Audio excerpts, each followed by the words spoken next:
Tes. Bismillahirrahmanirrahim. Assalamualaikum warahmatullahi wabarakatuh.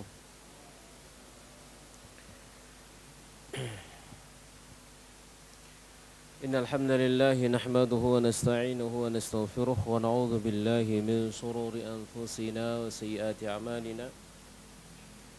May yahdihillahu fala mudilla lahu wa may yudlil fala hadiya lahu. Asyhadu an la ilaha illallah وحده لا شريك له وأشهد أن محمدا عبده ورسوله اللهم صل وسلم على نبينا محمد وعلى آله وصحبه أجمعين يا أيها الذين آمنوا اتقوا الله حق تقاته ولا تموتن إلا وأنتم مسلمون يا أيها الناس اتقوا ربكم الذي خلقكم من نفس واحدة وخلق منها زوجها وبث منهما رجالا كثيرا ونساء واتقوا الله الذي تساءلون به والأرحام إن الله كان عليكم رقيبا يا أيها الذين آمنوا اتقوا الله وقولوا قولا سديدا يصلح لكم أعمالكم ويغفر لكم ذنوبكم ومن يطع الله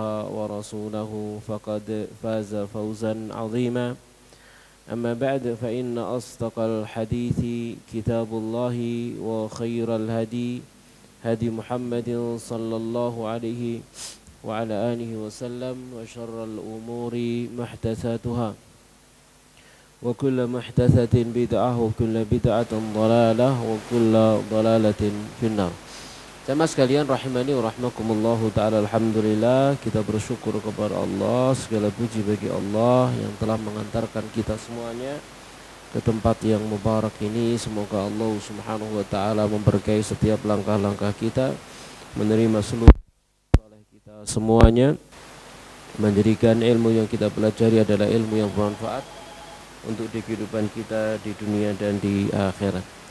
Jamaah sekalian rahimani wa rahmakumullahu ta'ala, pagi hari yang berbahagia ini dengan karunia Allah subhanahu wa ta'ala kita akan membaca kitab Asy-Syama'il Al-Muhammadiyah milik Imam At-Tirmidzi rahimahullahu ta'ala, berkaitan dengan fisik Nabi sallallahu alaihi wa ala alihi wasallam dan segala hal yang berkaitan dengan beliau sallallahu alaihi wa ala alihi wasallam.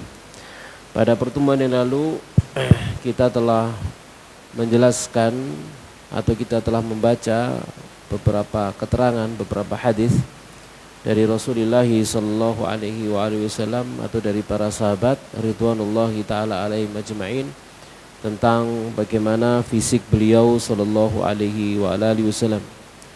Di antaranya adalah dari Anas bin Malik ya radhiyallahu taala anhu yang sudah kita baca pada pertemuan yang lalu.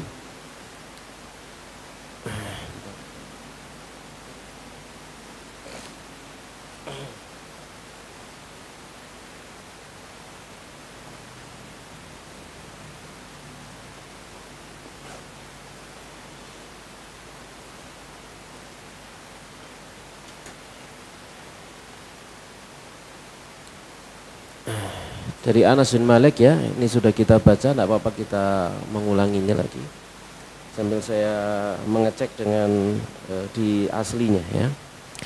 Yaitu ceritakan bahwasanya Rasulullah Shallallahu Alaihi Wasallam itu perawakannya tidak terlalu tinggi juga tidak terlalu pendek, tidak tinggi tidak pendek, tidak putih sekali kulitnya juga tidak kecoklatan.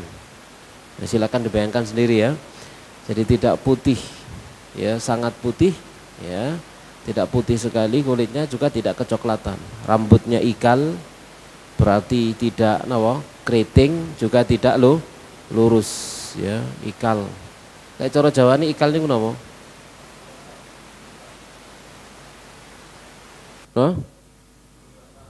Berkelompang niku cara Indonesia rek. Napa? Hah? Ya. Nandan ya. Jadi rambutnya ikal, tidak terlalu keriting dan tidak pula lurus kaku. Allah Subhanahu wa taala mengutus beliau pada usia 40 tahun. Ya, jadi ba'atsahullahu taala ala arba'ina sanah. Lalu beliau tinggal di Mekah selama 10 tahun atau 13 tahun ya. Di Madinah selama 13 tahun ya, atau kebalik ya. Kalau di sini ba'atsahullahu taala arba'ina sana fa aqama bi Makkah 10 sinin, maka beliau tinggal di Mekah selama 10 tahun, mobil Madinati 10 sinin, ya 13 tahun dan 10 tahun harusnya ya. Allah mewafatkan pada usia 60 tahun, di mana pada kepala dan jenggot beliau sallallahu alaihi wasallam saat wafat tidak terdapat sampai 20 helai rambut yang berwarna putih ya. Ini dari Anas bin Malik radhiyallahu taala anhu ya. Jadi tidak lebih dari 20 helai rambut ya, yang berwarna putih di rambut maupun di jenggot beliau sallallahu alaihi wasallam. Kemudian juga dari Anas bin Malik radhiyallahu taala anhu, ini juga sama. Dari Anas bin Malik radhiyallahu taala anhu, beliau cerita Rasulullah SAW memiliki postur sedang, tidak tinggi ataupun tidak pendek, tidak dikatakan terlalu tinggi di kalangan orang-orang yang tinggi, tidak dikatakan pendek di kalangan orang-orang yang pendek ya. Jadi tak terlalu tinggi ataupun pendek, dan fisiknya bagus. Namanya fisiknya bagus itu ya api gitu ya, napa jenenge atletis ya. Nabi sallallahu alaihi wasallam gak krempeng juga tidak gendut ya. Jadi ndak krempeng, ndak gendut, gak koyok duk, gak koyok tong. Jadi atletis fisik beliau sallallahu alaihi wasallam ya. Sampai dikatakan apa, perutnya itu apa, six pack ya. Kalau kita kan one pack ya. Kemudian rambut beliau tidak keriting juga tidak lurus. Warna kulitnya tadi putih, tidak sangat putih, tapi juga tidak coklat ya. Dan jika berjalan, beliau berjalan dengan tegak sampai dikatakan seperti orang yang turun dari tempat yang tinggi. Itu kalau beliau sallallahu alaihi wasallam berjalan. Ya, jamaah sekalian rahimani wa rahmakumullahu taala. Kemudian yang ketiga dari Bara' bin Azib radhiyallahu taala anhu, beliau menceritakan bahwasanya Rasulullah SAW adalah lelaki yang berambut ikal, berpostur sedang, bahunya bidang, menunjukkan gagah ya. Jadi bahunya bidang. Berarti jarak antara bahu dengan bahu itu jauh. Jadi enggak napa jenenge deket ini kan, cilik krempeng ini. Jadi jauh. Posturnya berarti ngeten ya. Posturnya gagah ya. Jadi itu fisik beliau sallallahu alaihi wasallam. Karena memang setiap nabi itu diberikan oleh Allah Subhanahu wa taala kelebihan fisik ya, fisiknya kuat ya, melebihi manusia biasa. Duduk sakti loh nggih. Memang napa fisiknya kuat ya, memang fisiknya kuat. Jadi kalau disebutkan bahwasannya Nabi Musa alaihi salatu wassalam mengangkat batu yang enggak bisa diangkat oleh 40 orang, itu bukan karena ya, karena memang fisiknya kuat begitu ya. Jamaah sekalian rahimani rahmakumullahu taala. Duduk enggak aji-aji apa tahu apa ngono enggak ya. Memang fisiknya kuat. Nabi pun demikian ya. Tatkala menggali parit ya, ada batu yang enggak bisa diangkat oleh sahabat-sahabat yang lainnya. Nah, beliau sallallahu alaihi wasallam mampu sendirian ya. Jamaah sekalian rahimani rahmakumullahu taala. Jadi beliau baunya bidang, berambut lebat sampai cuping telinga. Berambut lebat sampai cuping telinga. Jadi tepak gondrong ya gondrong sampai di cuping telinga. Jadi menjulur ke bawah sampai ke cuping telinga ya. Dan beliau memakai kain merah ya. Jadi alaihi hullatun hamra, beliau mengenakan kain yang berwarna merah. ma raaitu syai'an qad ahsana min, aku belum pernah melihat sesuatu pun yang lebih tampan, lebih bagus daripada beliau sallallahu alaihi wa ala alihi wasallam. Jamaah sekalian rahimani wa rahmakumullahu taala. Demikian juga yang lain dari Bara' bin Azib pula, ya. Ini nomor 4 biar tidak keliru lagi. Dari Bara' bin Azib juga beliau menjelaskan ma raaitu min di limmatin fi hullatin hamra'a ahsana min Rasulillah. Jadi aku belum pernah melihat orang yang berambut panjang, yang tertata rapi dengan mengenakan pakaian yang berwarna merah yang lebih tampan dari Rasulullah sallallahu alaihi wa ala alihi wasallam. Jadi aku belum pernah melihat orang yang rambutnya panjang tapi tertata rapi, duduk dawa gimbal, ya. Kau dawa awut-awutan ndak, ya. Panjang tapi rapi, ya. Panjang tapi rapi. Dengan mengenakan pakaian merah, ya, yang lebih tampan daripada Rasulullah Shallallahu Alaihi Wasallam. Rambutnya mencapai kedua bahunya, jadi panjangnya berarti kan rata, ya, panjang sampai ke bahu, menyentuh bahunya. Kedua bahunya bidang. Beliau bukan orang yang berperawakan pendek ataupun terlalu tinggi. Lam yakun bil qasiri wala bil tawil. Beliau tidak pendek dan juga tidak terlalu tinggi. Ya jamaah sekalian rahmani wa rahmakumullahu taala. Oh, ini masih 3A ini 3B. Baik, kita lanjutkan jamaah sekalian rahmani wa rahmakumullahu taala. Lalu yang berikutnya ini dulu sepertinya sudah juga, ya. Dari Ali bin Abi Thalib. Dari Ali bin Abi Thalib radhiyallahu taala anhu. Ya, dari Ali bin Abi Thalib radhiyallahu taala anhu bahwasanya beliau dari Ali bin Abi Thalib radhiyallahu taala anhu tadi, ya. Ini hadis yang kalau di buku terjemahan hadis nomor 5, di kitab aslinya hadis nomor 4, ya. Dari Ali bin Abi Thalib radhiyallahu taala anhu, ia berkata, Nabi bukanlah orang yang tinggi, juga bukan orang yang pendek.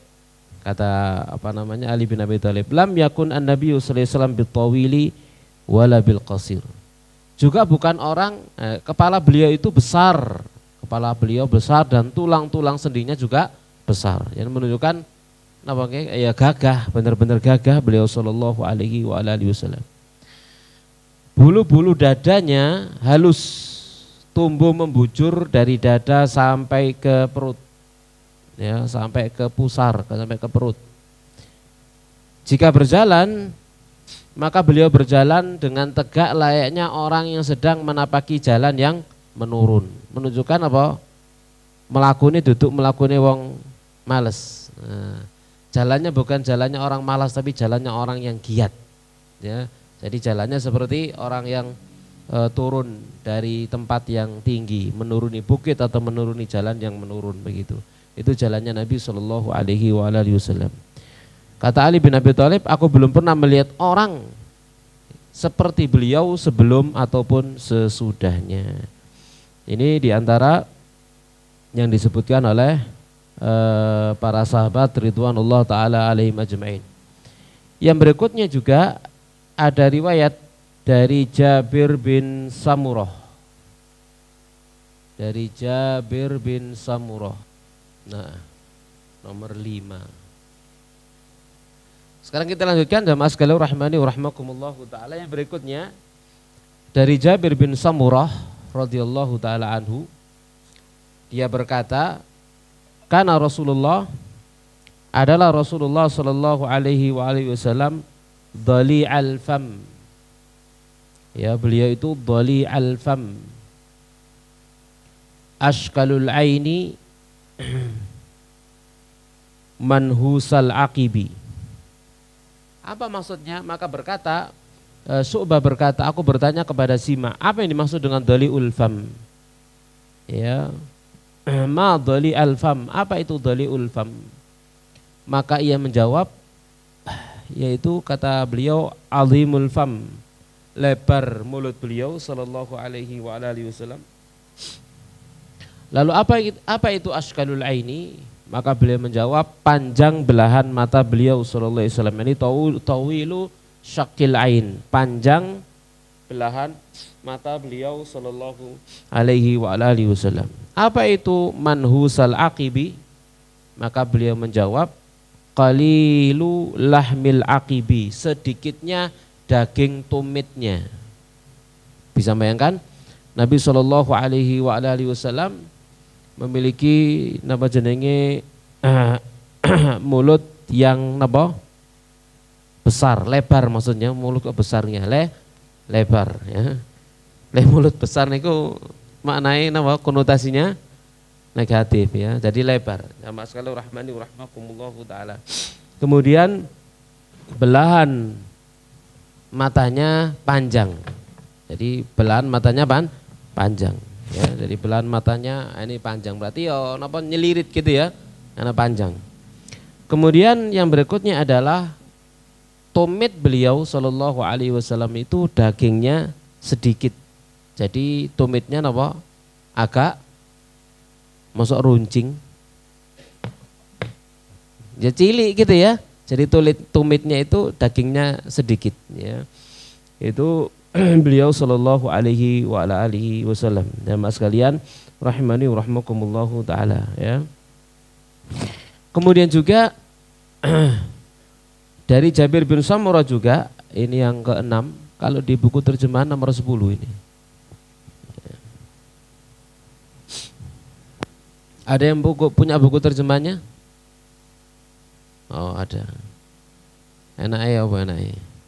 Tak baca semuanya atau mengikuti tahqiq ya. Tapi gampang, saya baca dulu sampai selesai, nanti apa yang belum kita baca dari buku terjemahan kita baca. Dari Jabir bin Samurah radhiyallahu taala anhu, ra'aitu Rasulullah sallallahu alaihi wasallam fi lailati idhiyan. Aku pernah melihat Rasulullah sallallahu alaihi wasallam di bawah sinar rembulan. Jadi di satu malam yang bulan purnama begitu ya. Jadi cahaya bulan purnama menyinari, wa alaihi hullatun hamra, sementara beliau mengenakan kain atau baju merah yang berwarna merah.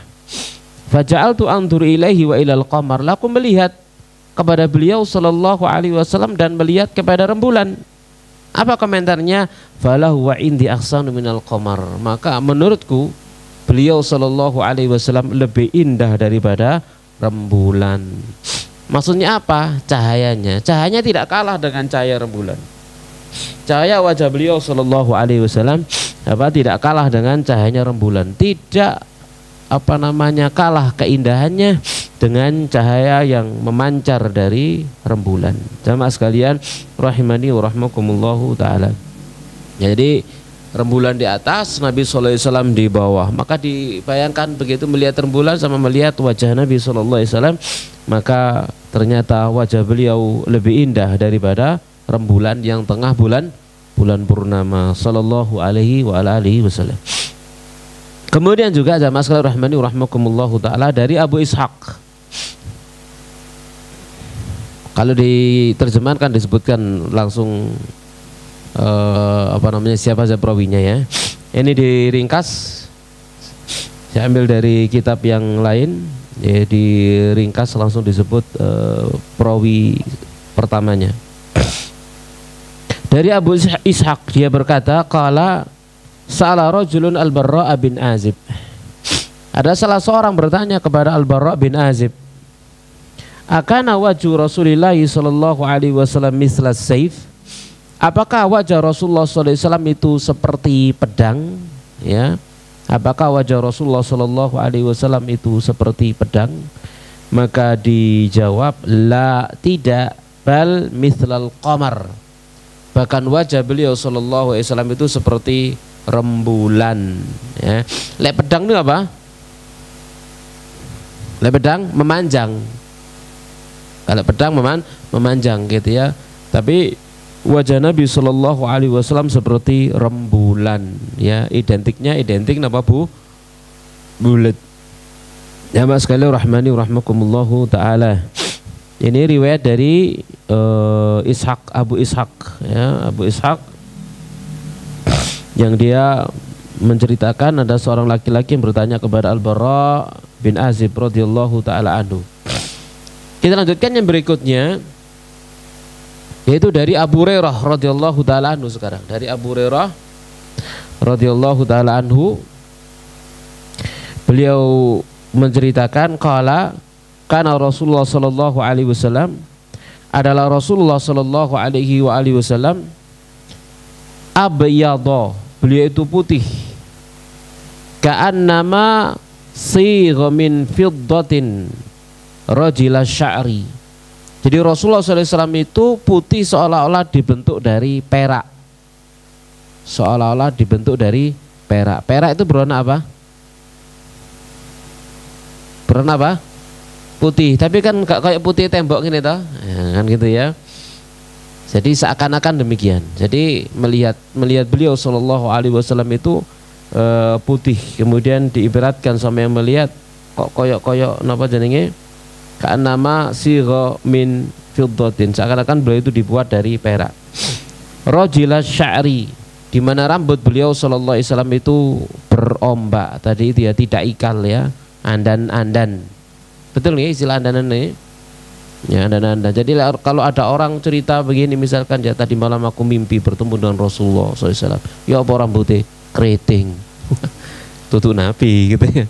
Iku wong aku Nabi, ya rambutnya lurus gitu ya. Ya ini tutup Nabi itu ya. Sama sekali rahmani rahmakumullahu taala. Maka inilah pentingnya kita mengkaji ciri-ciri fisik beliau sallallahu alaihi wasallam ya, agar kita mengetahuinya, membayangkannya, kemudian tentunya ya lebih dari itu semua adalah merindukan beliau sallallahu alaihi wasallam. Baik. Dan agar tidak salah begitu ya, kalau suatu ketika mimpi itu enggak salah, enggak digoda sama setan ya, enggak digoda sama setan. Setan tidak bisa menyerupa menjadi Nabi SAW, tidak bisa. Tapi kalau ngaku bisa, ngaku bisa ya. Maka bagi yang sudah mengenal ciri fisik Nabi SAW, maka tinggal bandingkan saja ya, bagaimana fisik beliau Sallallahu Alaihi Wasallam ya, yang kita pelajari dari ciri-ciri beliau dalam hadis Nabi SAW dengan apa yang diceritakan oleh manusia yang mengaku melihat Rasulullah, mengaku bertemu Nabi gitu ya, atau mungkin dirinya sendiri bertemu dengan Nabi Sallallahu Alaihi Wasallam. Kita lanjutkan berikutnya, jamaah sekalian rahmani wa rahmakumullah, dari Jabir bin Abdullah radhiyallahu taala anhu.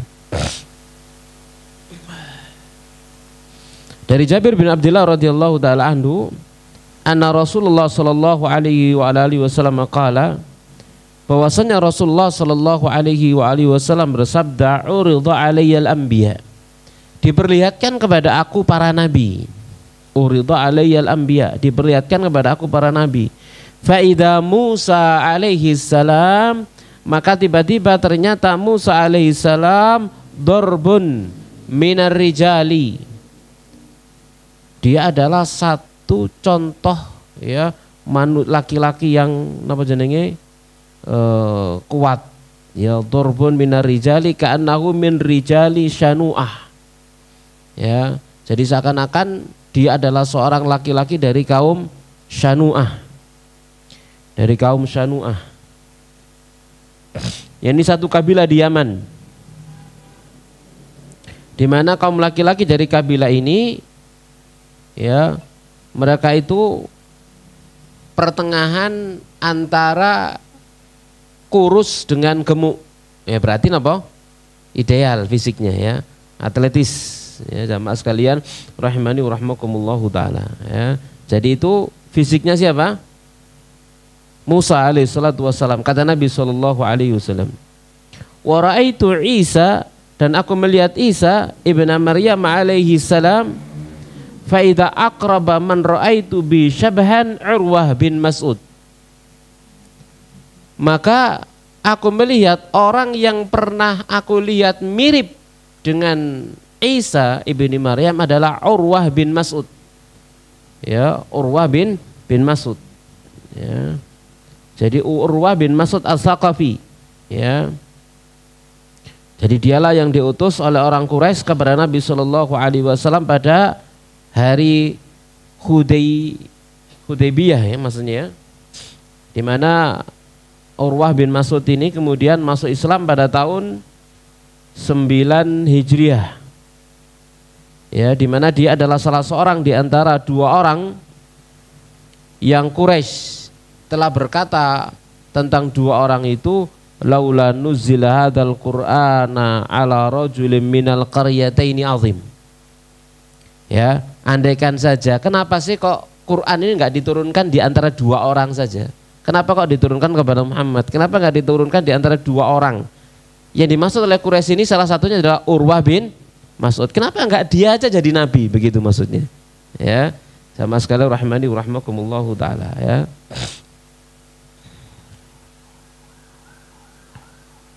Saya jadi tertarik menerjemahkan yang ini. Karena banyak keterangannya ya. Jamaah sekalian rahmani wa rahmakumullahu taala. Kemudian kata Nabi, wa ra'aitu Ibrahim, dan aku melihat Ibrahim alaihi salatu wassalam, fa idza aqraba man ra'aitu bihi, dan ternyata orang yang paling dekat mirip dari orang yang pernah aku melihatnya, syabahan yang paling mirip dengannya adalah sahibikum, sahabat kalian. Siapa maksudnya? Nafsahu, beliau sendiri. Jadi beliau adalah yang paling mirip dengan Nabi Ibrahim alaihi salatu wassalam. Jadi Nabi Muhammad SAW itu mirip dengan Nabi Ibrahim alaihi salatu wassalam ya. Kemudian kata beliau, wa ra'aitu Jibril alaihi salam, dan aku pernah melihat Jibril alaihi salatu wassalam, fa idza aqraba man ra'aitu bih, dan ternyata orang yang paling dekat syabahan penyerupaan dengan dia adalah Dihyah. Ya, adalah Dihyah. Yang paling mirip dengan Jibril alaihi salatu wasallam adalah Dihyah. Ya, Dihyah. Siapa itu Dihyah? Dihyah Al-Kalbi. Dia adalah Dihyah Al-Kalbi, as-sahabi, seorang sahabat, syahida ma'a Rasulullah SAW al-masyahid. Beliau ikut bersama dengan Nabi SAW perang, beberapa peperangan setelah perang Badar ya. Dan dia adalah orang yang termasuk berbaiat di bawah pohon, membaiat sumpah pembelaan untuk membela darah Utsman yang diberitakan Utsman itu dibunuh ya. Wa kana Jibril, dan adalah Jibril ya'tin Nabi sallallahu alaihi wasallam, Jibril datang kepada Nabi SAW itu ghaliban, biasanya, kebanyakannya ala suratihi, pada bentuk rupanya Dihyah Al-Kalbi. Berarti di sini Jibril senang sekali dengan Dihyah Al-Kalbi, sehingga apa? Sering menyerupakan diri beliau Jibril dengan rupa Dihyah Al-Kalbi. Ya. Di mana Dihyah Al-Kalbi ini diceritakan nazala Syam, dia tinggal di Syam, wa baqiya fiha, lalu tinggal di sana ya, wa stautanal miza bi janibiyah hatta mata bi zamani Muawiyah, hingga beliau wafat di zaman Muawiyah radhiyallahu taala anhu ya. Wa kana rasulan nabi ila Herakl, dan Dihyah ini adalah utusan Nabi kepada Raja Heraklius, kepada Raja Heraklius ya. Jamaah sekalian rahmani wa rahmakumullahu taala, ini Dihyah. Jadi yang kita garis bawahi di sini tadi siapa? Apa tadi? Nabi sallallahu alaihi wasallam itu adalah orang yang paling mirip dengan Nabi Ibrahim ya, alaihi salatu wasallam. Jadi fisik beliau, beliau itu mirip dengan Nabi Ibrahim. Ya karena memang Nabi Ibrahim kan kakeknya, kakek beliau sallallahu alaihi wa ala alihi wasallam, kakek yang ke atas ya. Kemudian kita lanjutkan. Yang berikutnya adalah jamaah sekalian rahmani wa rahmakumullahu taala, dari Abu At-Tufail, ini yang ke-10, yang terakhir berkaitan dengan ciri fisik beliau sallallahu alaihi wasallam, dari Abu At-Tufail, di mana ini Sufyan bin Waqi' dan Muhammad bin Bashar bercerita kepada kami. Keduanya berkata, Yazid bin Harun beritahukan kepada kami dari Sa'id Al-Hariri, ia berkata, aku mendengar Abu Tufail berkata, aku pernah melihat Nabi dan tidak ada lagi orang yang tinggal masih hidup yang pernah melihat beliau selain diriku. Ini kata Abu Tufail. Sekarang ini tidak ada orang yang pernah melihat beliau melainkan sudah mati kecuali diriku. Lalu aku berkata, gambarkanlah kepada aku. Ya, lalu gimana fisik beliau sallallahu alaihi wasallam? Maka Abu Tufail pun berkata, ya, kana abyadha, beliau itu putih, malihan muqassadan, ya, di mana wajah beliau sallallahu alaihi wasallam itu berseri-seri, tidak cemberut, wajahnya selalu cerah, ya, selalu tersenyum, ya, kepada para sahabat, menyenangkan itu maksudnya, dan selalu apa? Dirindukan, selalu dirindukan oleh para sahabat ridwanullah taala alaihim ajmain, ya. Kemudian apa? Muqassadan, perawakannya itu sedang, ya. Kalau dari sisi apa tinggi pendek, maka beliau tidak terlalu tinggi juga tidak pendek. Kalau di apa namanya dari sisi gemuk dan kurus, maka beliau tidak kurus juga tidak gemuk, ya. Jadi atletis fisik beliau sallallahu alaihi wa ala alihi wasallam, ya. Ya mas kalian rahmani wa rahmakumullahu taala. Nah, di kitab, di buku yang terjemahan di sini masih ada disebutkan yang dhaif, ya. Masih disebutkan yang dhaif. Di antaranya, ya, kita baca sekarang yang dhaif. Kalau tadi itu yang sahih, ya. Yang tadi itu adalah yang sahih. Sekarang apa saja yang dhaif? Yaitu ada riwayat dari Ibnu Abbas radhiyallahu taala anhuma. Dia berkata, ada celah di antara gigi-gigi seri Rasulullah sallallahu alaihi wasallam. Ada celah di antara gigi-gigi seri Rasulullah sallallahu alaihi wasallam. Jika beliau sedang berbicara, seolah-olah ada cahaya yang mancar dari gigi-gigi seri beliau sallallahu alaihi wasallam, ya. Ini hadis dhaif, riwayat Ad-Darimi dalam sunannya, atau Tabrani dan yang lain sebagainya. Didhaifkan oleh para ulama. Di antaranya adalah Syekh Albani rahimahullahu taala. Ya, kemudian juga ada tadi riwayat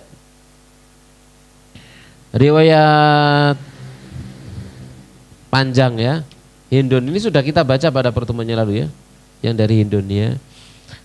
Taib jamaah sekalian rahimani wa rahmakumullah, itu adalah di antara ciri-ciri fisik Rasulullah sallallahu alaihi wa ala alihi wasallam, ya, yang bisa kita bayangkan masing-masing dari awal sampai akhir bagaimanakah beliau sallallahu alaihi wasallam.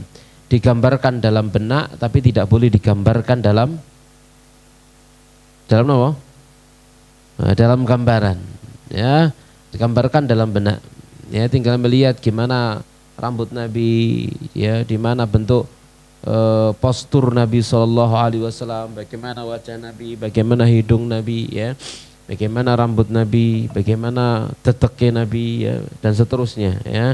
Tinggal kita membayangkannya dan bisa untuk mengecek, begitu, ya.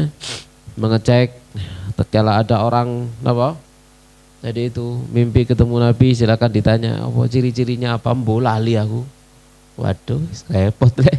Ngaku ngimpi Nabi baru lali gitu, ya, repot. Kenapa? Karena mimpi Nabi sallallahu alaihi wasallam kan seperti seakan-akan melihat beliau secara langsung. Berarti itu benar. Melihat beliau secara langsung nggak lali gitu, ya. Lek kembangnya turu, apa? Lali. Ya, lek kembangnya turu lali. Kalau melihat Nabi sallallahu alaihi wasallam, ya, mimpi melihat Nabi sallallahu alaihi wasallam itu, ya, satu kadang itu berupa memang anugerah dari Allah Subhanahu wa taala, bisa jadi teguran. Jadi tidak mesti gitu, ya, tidak mesti. Ya, tidak mesti. Jangan mengatakan misalkan orang fasik tidak mungkin mimpi ketemu Nabi. Lo bisa mimpi ketemu Nabi sallallahu alaihi wasallam. Ya, mungkin barangkali Allah Subhanahu wa taala mengendaki baik kepada dia, mimpi ketemu Nabi sallallahu alaihi wasallam lalu dinasihati dalam mimpi, gimana coba? Ya, itu semua berjalan sesuai dengan kehendak Allah Subhanahu wa taala, ya. Dan ada cerita-cerita, beberapa cerita yang seperti itu, ya, jamaah sekalian rahimani wa rahmakumullahu taala. Kadang ada orang mimpi bertemu Nabi sallallahu alaihi wasallam, di mana Nabi sallallahu alaihi wasallam menyuruh dia untuk melakukan ini untuk fulan. Ternyata yang dituju fulan bukan yang bukan yang mimpi. Yang dituju adalah si fulan, ya. Si fulan ini yang apa namanya dituju oleh Nabi Shallallahu Alaihi Wasallam. Ya, seperti kisah yang diceritakan oleh sebagian dari masayikh, juga pernah dinukil oleh sebagian dari ustadz kita, asatidz kita. Ini kisah seorang dai, ya, seorang dai yang saya lupa di negeri mana dia. Ya, saya lupa, apakah di Syam atau di mana. Dia seorang dai, dia bermimpi berturut-turut, ya, bertemu dengan Nabi Shallallahu Alaihi Wasallam. Dia disuruh datang ke Makkah untuk cari fulan dan si fulan, cari dia fulan dan fulan, katakan bahwasanya dia telah diampuni oleh Allah Subhanahu Wa Taala. Bukan dirinya tapi orang lain. Benar. Kemudian setelah dia mimpi berkali-kali, maka dia berkata ini pasti benar, ini pasti benar. Maka dia langsung ke umroh ke sana, cari fulan, mana fulan bin fulan ini mana.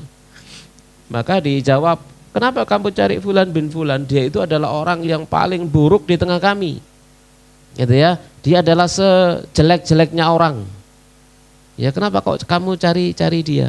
Enggak cerita, pokoknya tunjukkan saja. Begitu sampai ketemu dengan orangnya, benar orangnya memang fisiknya, dohirnya, casingnya gitu ya, casingnya bukan casingnya orang yang bertakwa kepada Allah Subhanahu Wa Taala, ya, bukan casingnya orang yang bertakwa kepada Allah Subhanahu Wa Taala. Dan itu disaksikan oleh kampungnya, oleh orang-orang yang ada di sekitarnya. Maka dia takjub, kok bisa gitu ya, sampai mimpi Nabi untuk menyampaikan hal itu kepada dia, kok bisa? Berarti kan ada amal yang rahasia, berarti ada amal ini gitu ya. Nggak mungkin kan tanpa amal, mesti ada amal yang nggak ada orang tahu, mungkin seperti itu. Maka dia sampaikan kepada orang itu, aku bermimpi Nabi demikian dan demikian, ceritakan dan seterusnya.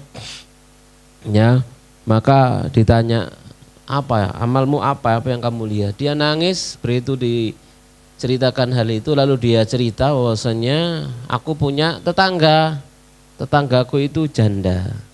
Saat suaminya meninggal dan meninggalkan istri dan anak-anaknya, aku bersumpah, aku nazar seluruh penghasilanku ku bagi dia antara keluargaku dengan dia, gitu ya.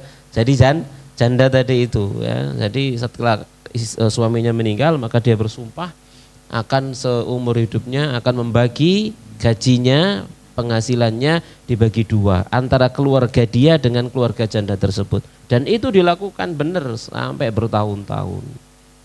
Ya.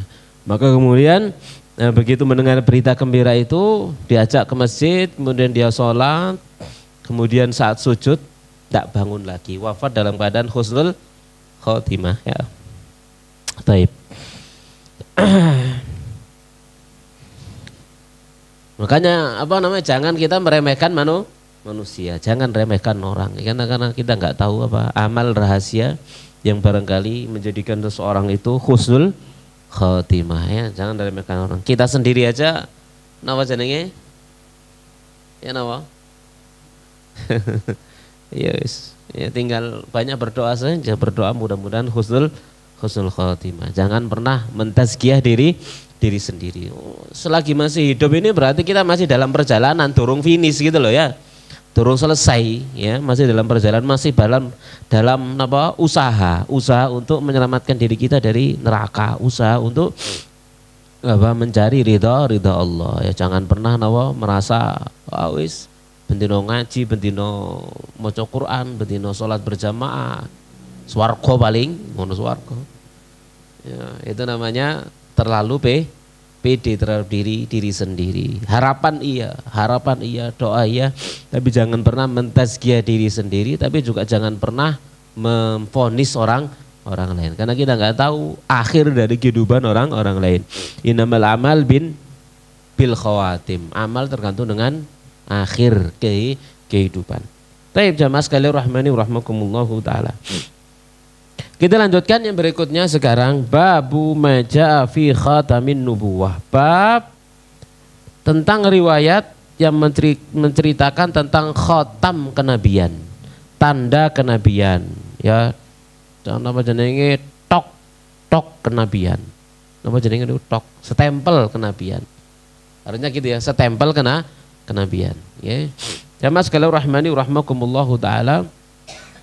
Ada riwayat dari As-Sa'ib bin Yazid. Sa'ib bin Yazid. As-Sa'ib bin Yazid. Abu Raja Qutaibah bin Sa'ad bercerita kepada kami, ia berkata, Hatim bin Ismail memberitakan kepada kami dari Al-Ja'du bin Abdurrahman, ia berkata, aku mendengar As-Sa'ib bin Yazid berkata. Aku mendengar As-Sa'ib bin Yazid yaqulu berkata, dhahabat bi khalati ila Nabi sallallahu alaihi wasallam. Bibiku pernah datang menghadap Nabi sallallahu alaihi wasallam bersama dengan aku. Faqalat, lalu bibi pun berkata, ya Rasulullah, wahai Rasulullah sallallahu alaihi wasallam, ya, inna ibna ukhti, sesungguhnya putra saudariku ini, yakni ponaanku, waji'un, dia sedang sakit, ya, dia sedang sakit. Ay marid, ya, dia sedang sakit. Famasaha sallallahu alaihi wasallam ra'si, maka Rasulullah SAW pun mengusap kepalaku. Wa da'ali bil barakah, lalu beliau mendoakan aku dengan doa keberkahan. Jadi diusap oleh Nabi SAW, lalu Nabi mendoakan untuk dia doa keberkahan. Wa tawaddoa, kemudian beliau berwudu. Fasyaribtu min wudu'ihi, lalu aku pun minum dari wudu beliau. Ingat, ini bukan dalil bertabaruk dengan air wudu. Iki air wudu'i beliau SAW. Itu air wudu'i sampean. Ya, ini air wudu beliau sallallahu alaihi wasallam. Kadang-kadang di masyarakat kita, jamaah sekalian rahmani wa rahmakumullahu taala, kalau di masjid-masjid itu kadang-kadang kan ada kocahan. Yang mungkin sebagian dulu kocahan itu dialirkan dari bekas wudu. Dialirkan dari bekas wudu itu dialirkan ke kocahan untuk cuci kaki, ya. Sebagian orang itu kalau sakit ngambil dari sana, diambil diminum. Ya, saya masih ingat masa kecil, wah kalau kocane masjid kayak obat. Ya rangen rek. Ya. Jadi mengambil air wudu ya, yang ingin cari berkah itu dari sisa wudu beliau sallallahu alaihi wasallam, bukan dari selain beliau, gitu ya, dari sisa beliau. Seandainya misalkan masyru' mengambil air wudu untuk tabarruk, gitu ya, maka orang yang paling berhak untuk diambil berkah sisa wudunya setelah Rasulullah siapa? Abu Bakar. Setelah Abu Bakar, Umar, Utsman, Ali. Ini sepakat seluruh kaum muslimin Ahlussunnah wal Jamaah, mereka adalah orang-orang yang terbaik. Seandainya benar demikian, maka tentunya rebutan Nabi Gano, rebutan Abu Bakar. Nah, tapi kan ternyata tidak ada seorang pun di antara para sahabat yang melaksanakan demikian. Tidak ada di antara para tabi'in dan seterusnya. Karena mereka semua faham bahwasanya bertabarruk itu hanya dari sisa-sisa dan bekas Rasulullah Shallallahu alaihi wasallam. Wa qumtu khalfa dhahri, kemudian aku berdiri di belakang beliau Shallallahu alaihi wasallam. Fa nadhartu ilal khatam baina katifaihi, lalu aku melihat stempel kenabian ada di antara dua pundak beliau, ada di antara dua belikat beliau sallallahu alaihi wasallam, ya. Fa idza huwa mithlu zirri al-hajlah, maka stempel kenabian itu seperti telur burung merpati, ya. Jadi mithlu zirri al-hajlah, kalau diterjemah di situ diterjemah dengan seperti telur burung merpati, ya. Ini keluarkan oleh Imam Al-Bukhari rahimahullahu taala. Jadi ada stempel kenabian, tanda khusus, tanda kenabian, di mana setiap nabi memiliki stempel-stempel yang seperti itu, ya, di fisik beliau sallallahu alaihi wa ala alihi wasallam. Jamaah sekalian rahmani rahimakumullahu taala. Yang berikutnya ada hadis juga dari Jabir bin Samurah radhiyallahu taala anhu nomor 12.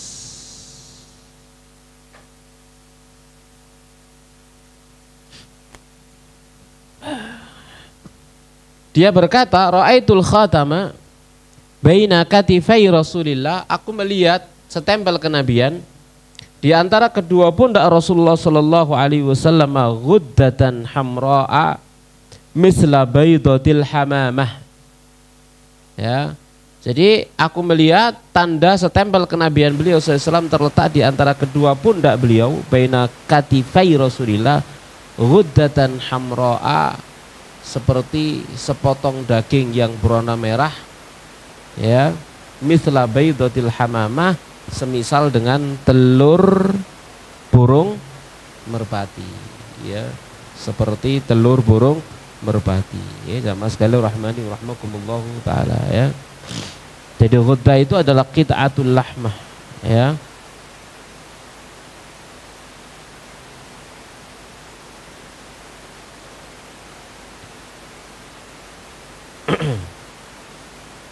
Ini potongan apa? Daging. Ya, ini khatam stempel kenabian yang ada pada pundak beliau sallallahu alaihi wa alihi wasallam. Kemudian berikutnya jamaah sekalian rahmani wa rahimakumullahu taala, dari siapa ini sekarang? Dari Asim bin Umar bin Qatadah, dari neneknya Rumaitsah, ia berkata, ini dhaif, yang dhaif ditinggal.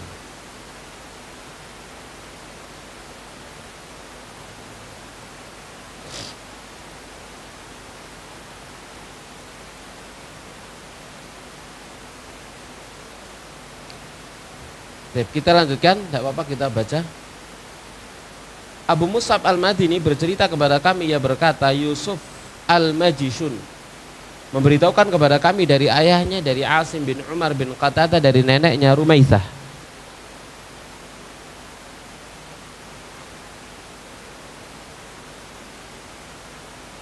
Iya benar, dari neneknya yakni Rumaitsah.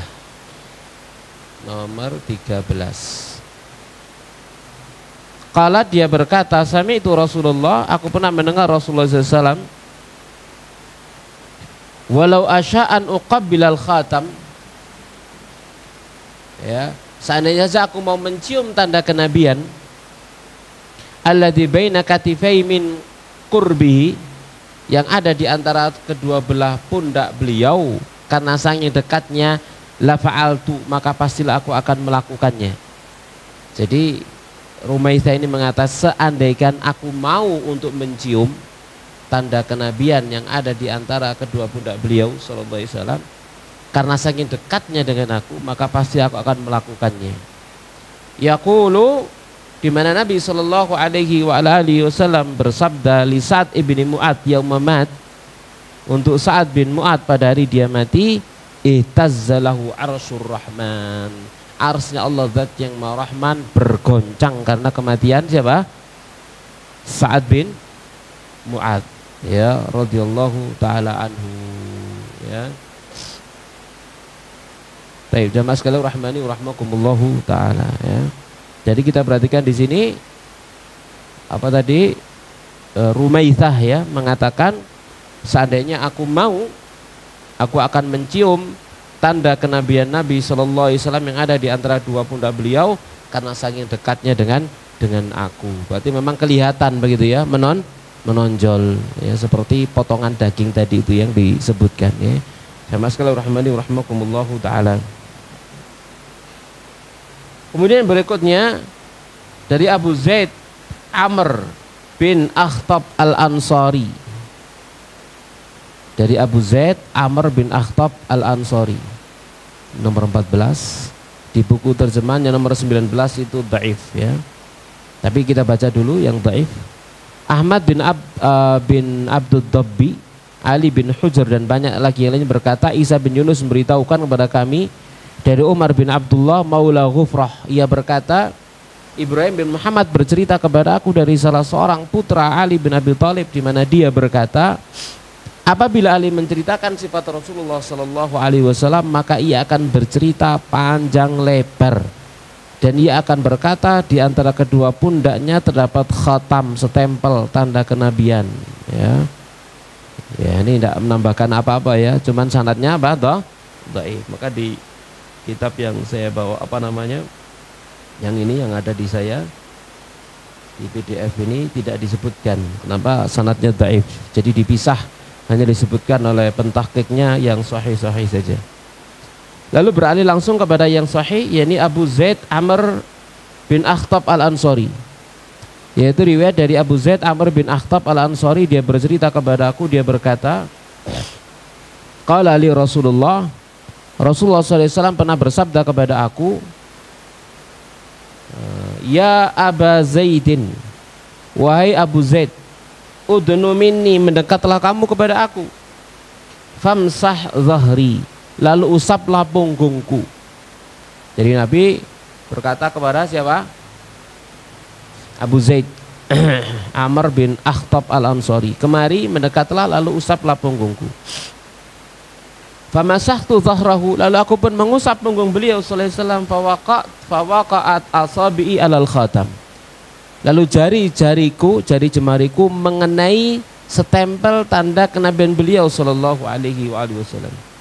Lalu qultu, ku katakan, wa mal khatam, ya, apa itu khatam, tanda kenabian? Maka qala, beliau berkata, sya'aratun mujtami'atun, ya, tambahan ilmu.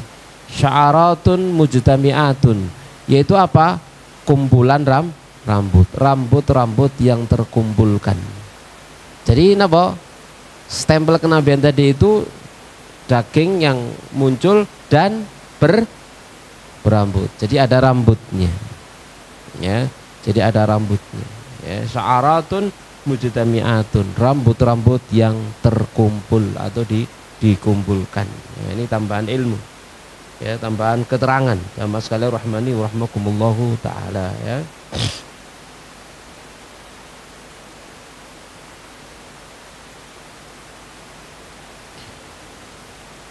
Yang berikutnya Buraidah, dari Buraidah sekarang. Nomor 15. Dari Buraidah, yaqulu, dia berkata, ja'a Salmanul Farisi, datanglah Salman Al-Farisi radhiyallahu ta'ala anhu, ila Rasulillah, kepada Rasulullah SAW, hina qadimal Madinata, saat beliau datang mendatangi kota Madinah, bima'idatin, dengan membawa hidangan, alaiha rutobun, di atas hidangan itu ada rutob, ada kurma basah. Fawadha'a baina yaday Rasulillah sallallahu alaihi wasallam, maka dia pun meletakkan hidangan yang dalamnya ada kurma basah itu di hadapan Rasulullah sallallahu alaihi wasallam. Faqala, lalu Nabi pun berkata, bersabda, ya Salmanu ma hadza, wahai Salman, apa ini? Faqala, maka Salman menjawab, sadaqatun alaika wa ala ashabika, ini adalah sedekah untuk Anda dan untuk sahabat-sahabat Anda. Faqala, maka Nabi sallallahu alaihi wasallam bersabda, irfa'ha fa inna la na'kulu sadaqah, angkat ia, karena kami tidak makan sedekah. Karena Nabi tidak makan sedekah, Ahlul Bait juga tidak makan sedekah. Ya, irfaha fa inna la na'kulu sadaqah. Qala, maka dia berkata, farafa'aha, maka Salman pun mengangkatnya, tidak memberikan hal itu kepada Nabi karena dia berkata itu sedekah. Nabi tidak menerima sedekah. Faja'al ghada bimithli, lalu Salman pun datang besok harinya dengan membawa yang semisalnya, hidangan, nampan atau baki, di dalamnya ada rutab. Faja'a bimithlihi fawadha'ahu baina yaday Rasulillah, lalu dia letakkan hidangan itu di hadapan Rasulullah SAW. Faqala, maka Nabi bersabda, ma hadza ya Salman, Apa ini wahai Salman? Faqala hadiyatun lak. Ini adalah hadiah untuk Anda. Faqala Rasulullah li ashabi, maka Rasulullah SAW pun bersabda kepada sahabat beliau, ubsutu, bentangkanlah oleh kalian. Ya, bentangkanlah oleh kalian, ubsutu. Ya, bentangkanlah oleh kalian, yakni aidikum wakulu, bentangkan oleh kalian tangan-tangan kalian dan makanlah kalian. Jadi bentangkan, jubu awis, ambil. Tsumma nadhara ilal khatam ala dhari Rasulullah. Lalu kemudian Salman melihat kepada stempel tanda kenabian yang ada di punggung Rasulullah sallallahu alaihi wasallam, fa amana bihi. Lalu Salman pun beriman kepada Nabi sallallahu alaihi wasallam. Dan kala itu Salman jadi budak, wa kana lil yahud, milik orang Yahudi. Maka fashtarahu Rasulullah sallallahu alaihi wasallam bi kadza wa kadza dirhaman. Lalu Nabi SAW pun membeli Salman dengan sekian dan sekian dirham. Berarti Salman ini maula Rasulullah Sallallahu Alaihi Wasallam, ya. Ala an yaghrisa nakhlan, ya. Jadi beliau membeli Rasulullah SAW membeli Salman dengan demikian dirham, dengan catatan an yaghrisa nakhlan, dengan catatan agar Salman kemudian menanam pohon kurma, gitu ya. Jadi beliau dengan catatan disuruh untuk menanam pohon kurma, ya.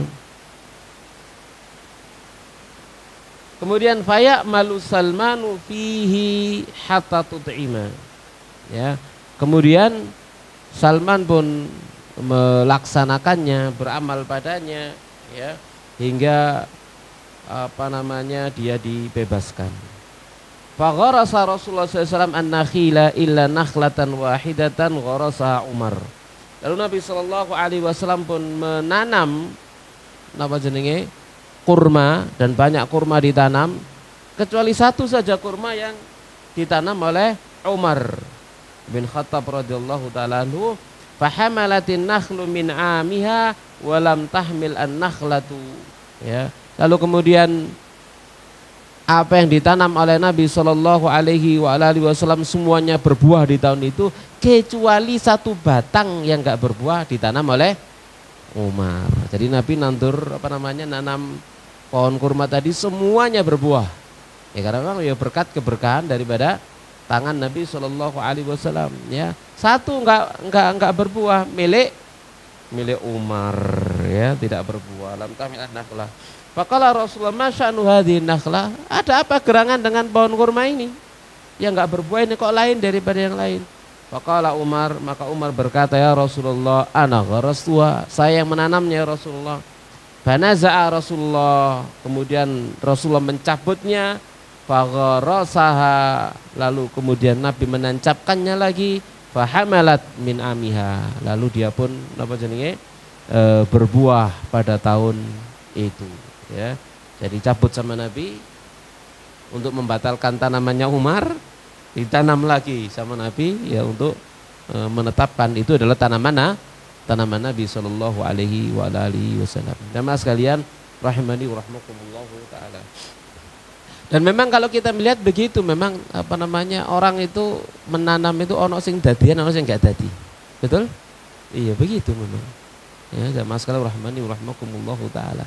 Jadi ada orang itu sifatnya lek nandur opo ae mesti dadi. Ana maneh liyane nandur opo ae gak tau dadi. Itu kita bicara kenyataannya begitu. Memang seperti itu. Ya, kita berbicara keyakinan yang lain, enggak ya. Kalau dari diri Nabi sallallahu alaihi wasallam memang itu adalah keberkahan. Kalau yang lain ya wallahu a'lam. Semua kembali kepada kehendak daripada Allah Subhanahu wa taala, ya.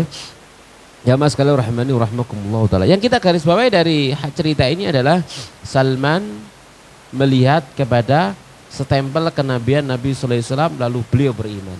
Kenapa? Karena dia sudah belajar agama Nasrani sebelumnya. Ya, dia melarikan diri dari orang tuanya karena ingin mencari agama yang benar, ikut orang Nasrani, ikut pendeta, ganti pendeta ini, ganti pendeta wis, ya, sampai kemudian dapat pendeta yang hanif, dapat pendeta yang hanif, ya, yang mengajarkan kepada dia yang benar sesuai dengan apa yang diajarkan oleh Isa ibnu Maryam. Kemudian dia disuruh untuk mencari nabi yang terakhir yang dia nanti akan muncul di tanah daerah yang banyak kurmanya, yaitu di Madinah. Begitu sampai di Madinah, ya ternyata orang Yahudi sudah mendahului dan dia sampai di Madinah dalam keadaan sebagai budak. Itu perjalanan panjang daripada Salman Al-Farisi radhiyallahu taala anhu, ya. Jamaah sekalian rahmani wa rahmakumullah taala. Kita lanjutkan yang berikutnya, an Abi Nadrah Al-Auqi, dari Abu Nadrah Al-Auqi. Abu Nadrah Al-Auqi. Namanya adalah Al-Mundhir bin Malik. Ya. Namanya adalah Mundhir bin Malik. Yani Abu Nadrah Al-Auqi, Al-Mundhir bin Malik. Dia berkata, Sa'altu Aba Sa'idin Al-Khudri, aku pernah bertanya kepada Abu Sa'idin Al-Khudri radhiyallahu taala anhu, an khatami Rasulillah, tentang setempel kenabian Rasulullah sallallahu alaihi wasallam, yakni khatamin nubuwati. Faqala kana fi dhahrihi, setempel kenabian itu ada di punggung beliau sallallahu alaihi wasallam, ya, bad'atun nashizatun, ya, dia itu adalah segumpal daging yang muncul menyembul, ya, jadi daging yang menyembul begitu, ya. Sama sekali rahmani rahmakumullahu taala. Ojo dibayangno koyo caplak sampean ngono, enggak ya. Ya, apa koyo andeng-andeng, andeng-andeng ini, ya. Jadi apa namanya, yang menyembul, daging yang menyembul, yang tadi itu ada tambahan apa, ditumbuhi oleh rambut yang berkumpal, ya jamaah sekalian rahimani rahmakumullahu taala. Baik, ini Nadrah nomor 16. Yang berikutnya terakhir nomor 17. Kalau di buku terjemahan nomor 23 karena tidak mensortir yang dhaif, ya. Yaitu dari Abdullah bin As-Sarjasi. Abdullah bin As-Sarjisi. As-Sarjis, ya, pakai i. Kasrah harusnya, ya. Dia berkata, qala ataitu Rasulullah, aku pernah mendatangi Rasulullah SAW wa fi nasin min ashabi. Sementara beliau ada di tengah-tengah manusia dari kalangan para sahabat beliau, fadurtuha kata min khalfi. Lalu aku pun muter seperti ini dari belakang beliau sallallahu alaihi wasallam. Fa'arafa alladhi urid. Lalu Nabi SAW tahu apa yang kuinginkan, gitu ya. Jadi Abdullah bin Sarjis ini ingin melihat setempel kenabian, maka dia muteri Nabi. Nabi tahu apa yang dia inginkan. Fa'al karrida antari, maka Nabi SAW pun meletakkan selendang yang ada di punggung beliau sallallahu alaihi wa alihi wasallam, ya. Faraitu maudi al-khatam, lalu aku melihat tempat setempel kenabian Nabi sallallahu alaihi wasallam, ala katifaihi, di atas kedua pundak beliau sallallahu alaihi wasallam, mislal jum'i, ya, mislal jum'i,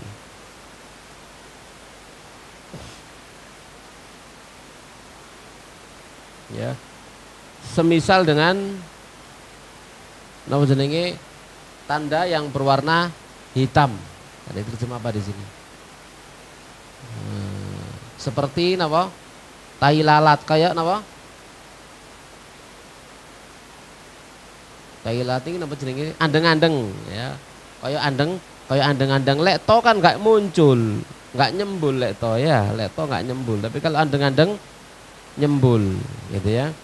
Jadi ka'annaha haulaha khilan, ya, yang di sekitarnya itu, ya,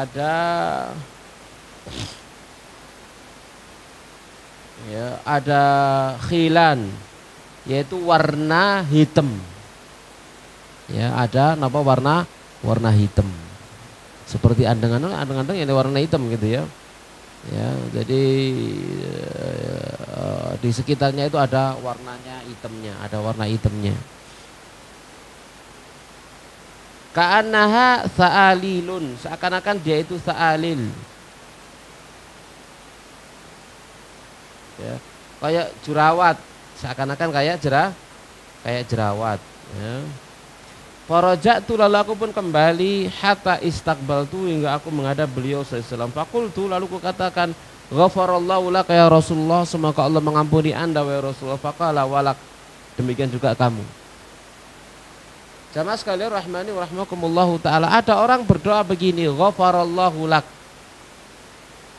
semoga Allah mengampunimu, kepada Rasulullah sallallahu alaihi wasallam. Ya enggak masalah begitu maksudnya. Jenengan juga misalkan begitu ya, ketemu saudaranya lalu ghafarallahu lak, ojo dijawab, apa kon ndongon aku semoga diampuni, aku kan dosa ta. Ojo ngono kan gitu ya. Enggak masalah, enggak apa-apa ya. Jangan apa? Suudzon gitu, wong ditungakno kok muring-muring. Kon ngarani aku kan dosa ta. Ya. Seperti ini Nabi SAW didoakan ghafarallahu laka ya Rasulullah, maka yang jawab walak, dan juga kamu, semoga Allah mengampuni kamu. Faqala al-qaum, maka kaum pun berkata, istaghfaralaka Rasulullah, ya Rasulullah SAW telah beristighfar untuk kamu. Faqala na'am, iya, walakum, dan juga untuk kalian. Summa tala hadil ayah, kemudian beliau membaca ayat ini, wastaghfir li dzambika walil mu'minina wal mu'minat, dan beristighfarlah untuk dosamu dan untuk dosanya orang-orang beriman, laki-laki maupun perempuan. Ya, jamaah sekalian rahimani wa rahmakumullahu taala. Baik, itu tentang bab yang kedua, tentang apa? Stempel kenabian beliau sallallahu alaihi wa ala alihi wasallam. Berikutnya kita akan bahas babu maja'a fi sya'ri Rasulillah. Kita akan bahas tentang riwayat yang datang tentang rambut Rasulullah sallallahu alaihi wa ala alihi wasallam, insyaallah taala. Bisa difahami insyaallah gambarannya ya. Baik. Ada pertanyaan? Apa sing ditakokno? Ada Ustaz pertanyaan. Oh, fadhal, monggo. Ustaz, bagaimana apakah menggambarkan sahabat juga tidak diperbolehkan Ustaz, karena kami sering melihat di beberapa rumah ada gambar sahabat Ali dan sebagainya, Ustaz, Umar gitu, Ustaz. Tapi versi seperti rekaan gitu, Ustaz. Tapi jamaah sekalian rahmani wa rahmakumullahu taala, hukumnya gambar semuanya haram, tidak boleh.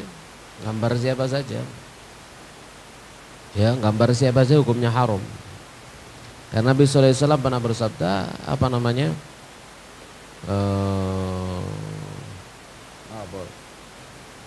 Nabi menjelaskan bahwasanya orang yang menggambar, la'anallahu al-musawwirin, semoga Allah melaknat para penggambar.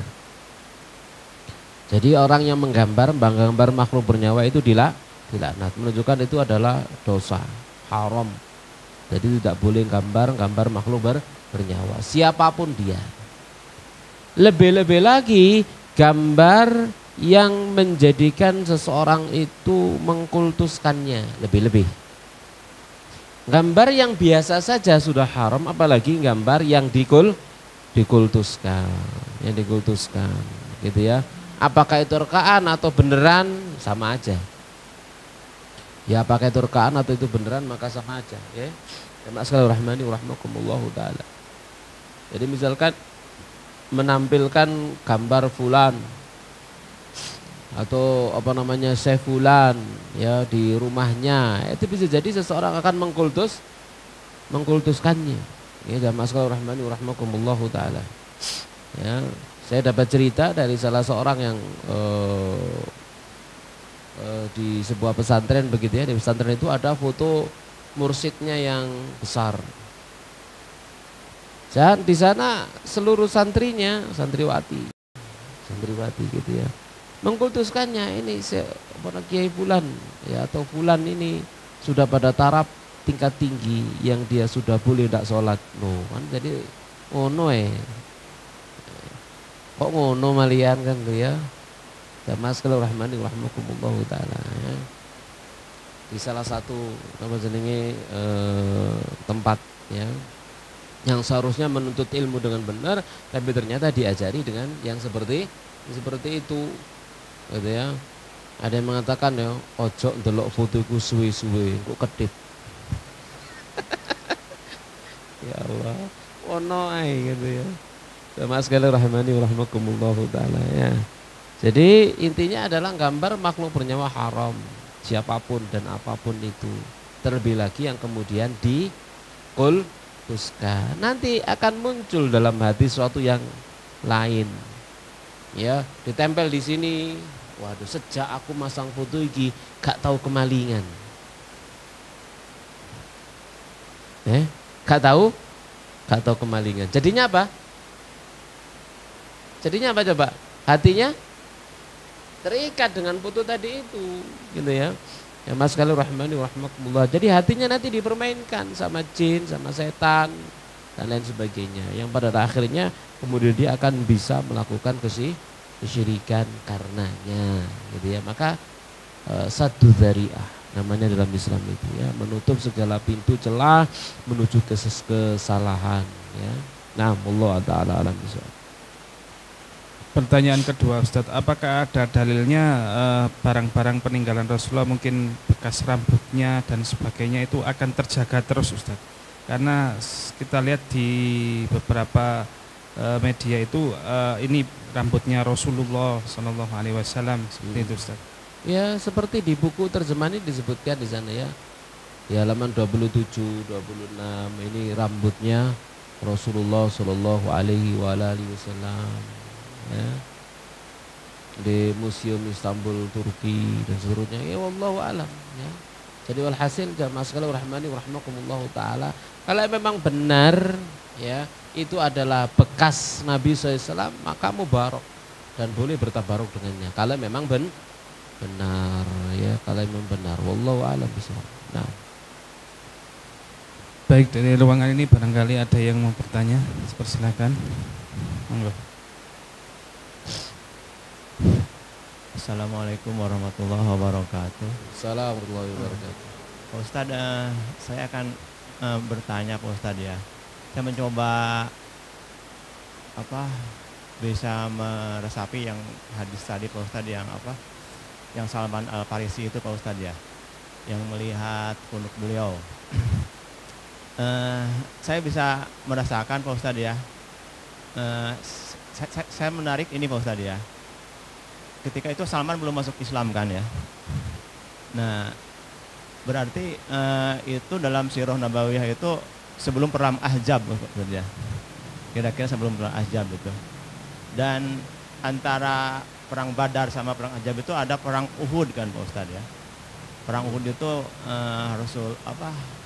kaum muslimin mengalami duka, banyak yang gugur ya. Pasti situasi waktu itu kalau saya pikirin Pak Ustadz ya, dalam situasi yang sedih, galau mungkin ya pada waktu itu dan tidak menentu. Ya bisa dibayangkan waktu itu kan Yahudi juga di sana bermain di Madinah seperti itu. Artinya memang para sahabat itu tetap mencintai beliau, tetap taat kepada beliau ya. Nah yang menjadi pertanyaan saya, apa ya yang kira-kira dalam benak mereka ya Pak Ustadz, ketika situasi yang kalau menurut saya itu chaos, tidak menentu, dan Rasulullah juga belum kuat berdiri di sana, dan para kaum muhajirin juga belum kuat, dan ancaman dari kaum Quraisy juga di depan mata ya, bukan hanya Quraisy, satu Arab mungkin ya, satu jazirah Arab mengancam mereka. Mereka tetap patuh dan taat kepada beliau ya, sampai secara fisik pun mereka tuh mengagumi ya. Kira-kira bagaimana ya rasa kebatinan mereka waktu itu gitu Pak Ustadz? Itu saya yang tanyakan. Terima kasih.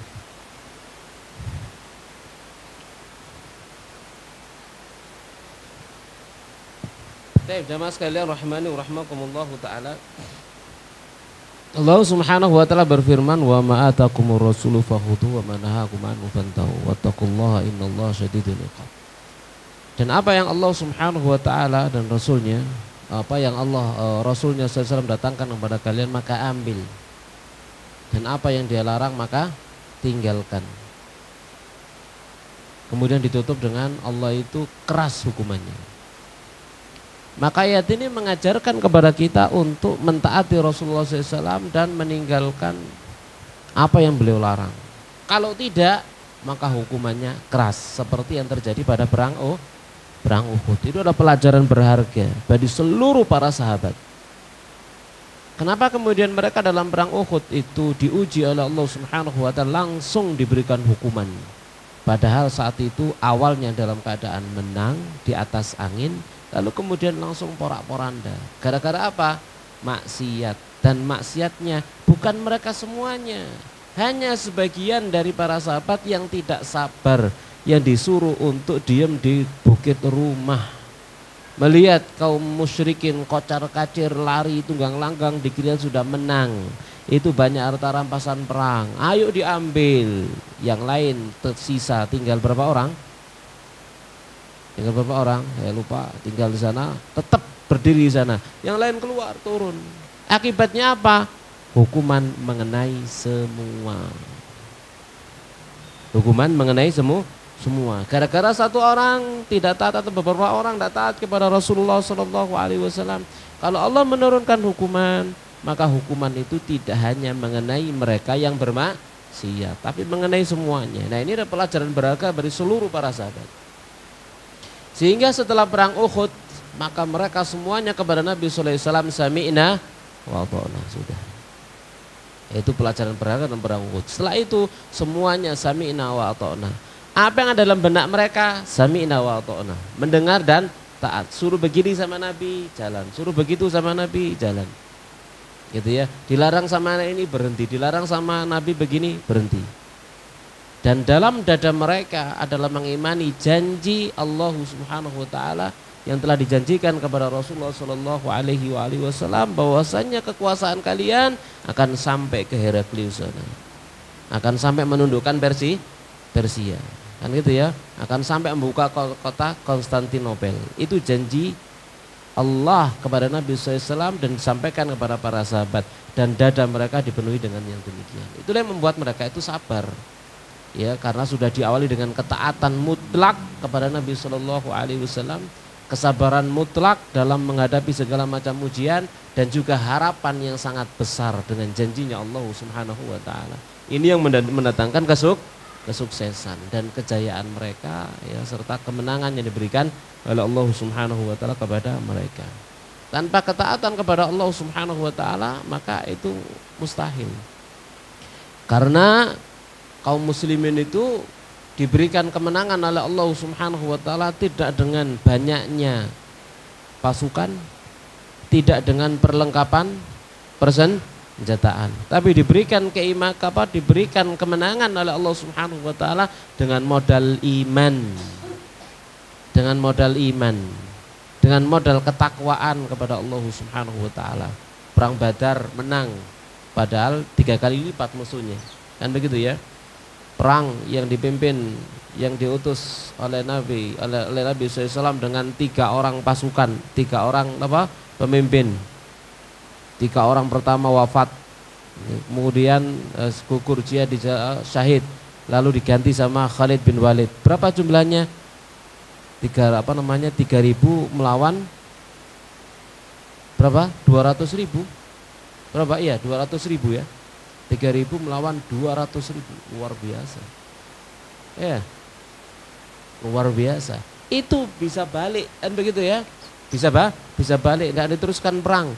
Yang 200.000 itu katanya nyusul para sahabat yang mundur, enggak berani, dikiranya kenapa? Siasat perang belakang nanti ada orangnya, padahal gak ada gitu ya. Padahal enggak ada.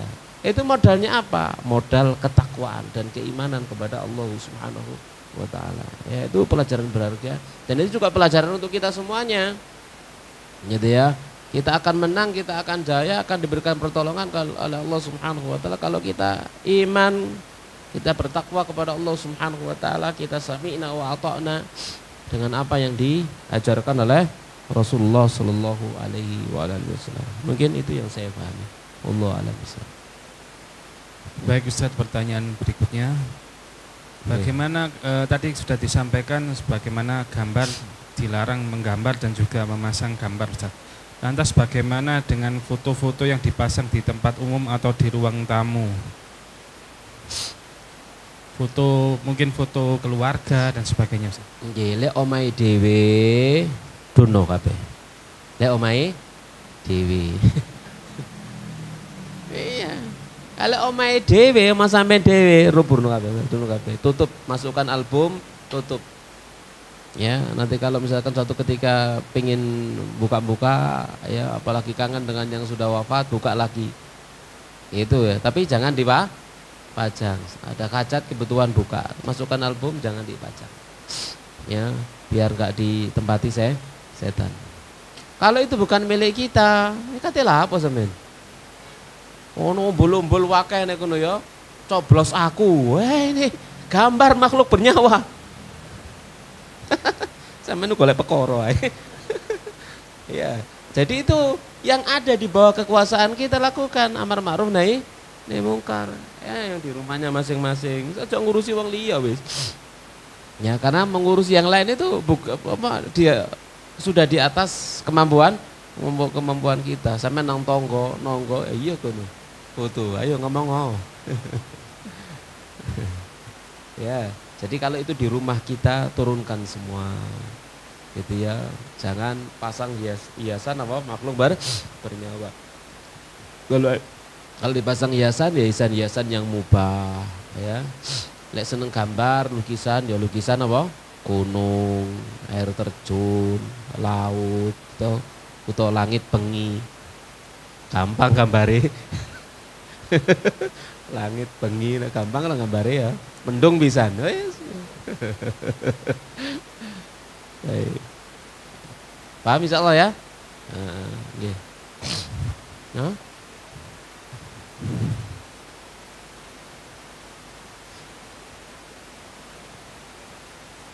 Kalau anak kecil memang butuh boneka, karena boneka bagi anak kecil itu untuk menumbuhkan rasa kasih sayang. Ya, boleh. Di situ ada misalkan ada hewan boneka yang loh nggih. Boneka, misalkan ada hewan. Terus ada dalam lagi boneka nggih. Boneka. Ya kalau misalkan ada hewan, bentuknya hewan. Lah ya boneka bentuk hewan. Iya. Boneka loh nggih. Iya. Lah nggih. Ya enggak apa-apa. Enggak apa. Untuk anaknya, kalau kayak bapak nih loh ya. Untuk anaknya. Ya, untuk anaknya. Nanti anaknya wis gede ya di lebokno kotak ngono aja ditokno. Ya. Jadi untuk anak, karena memang itu kebutuhan bagi anak-anak. Berarti kalau untuk anak itu enggak apa-apa. Kalau misalkan untuk orang yang dewasa itu dilarang gitu Ustaz. Mas sampean masukkan duluan boneka wis gede mah. Itu untuk anak-anak ya. Karena di antara fungsinya tadi itu dia main boneka disayang. Kadang-kadang dia punya boneka apa? Boneka kucing, boneka apa dipempesi. Betul? Ya, dilihat aja mentel anak sampean gitu sing wedok itu. Orang cukup pempesi, dipempesi, dikudungi. Ya, jadi memang seperti itu. Itu menumbuhkan apa kasih sayang, terutama anak-anak perempuan. Ya. Jadi itu boleh bagi anak-anak, boleh. Berarti pengecualian Ustaz ya. Mungkin mesti di sini ada pengecualian ya. Boneka ya, untuk anak-anak. Saya mentanya, gimana membuatnya? Gak usah gawe. Akeh sing dodol. Paham insyaallah ya? Insyaallah ya. Ada lagi yang bertanya mungkin, silakan sebelum ditutup. Nggih, fadhol.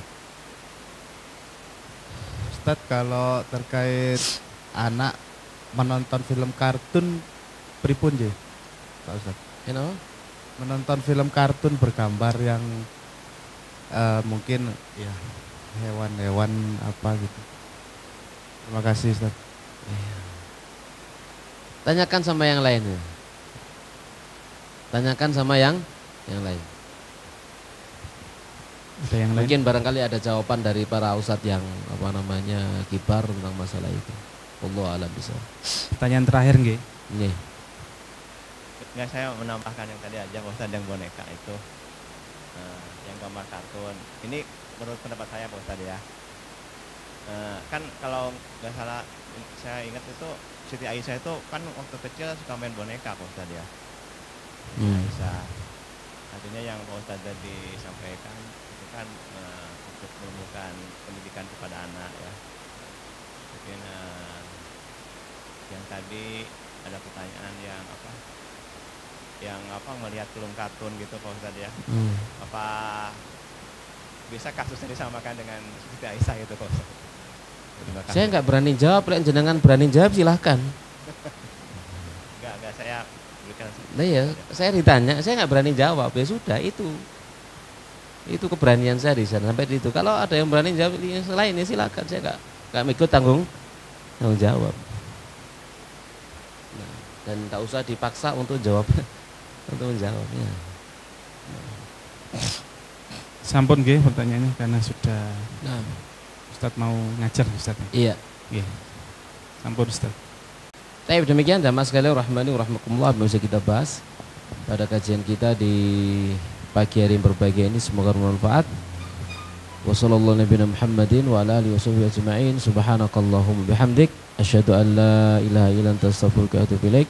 Wassalamualaikum warahmatullahi wabarakatuh.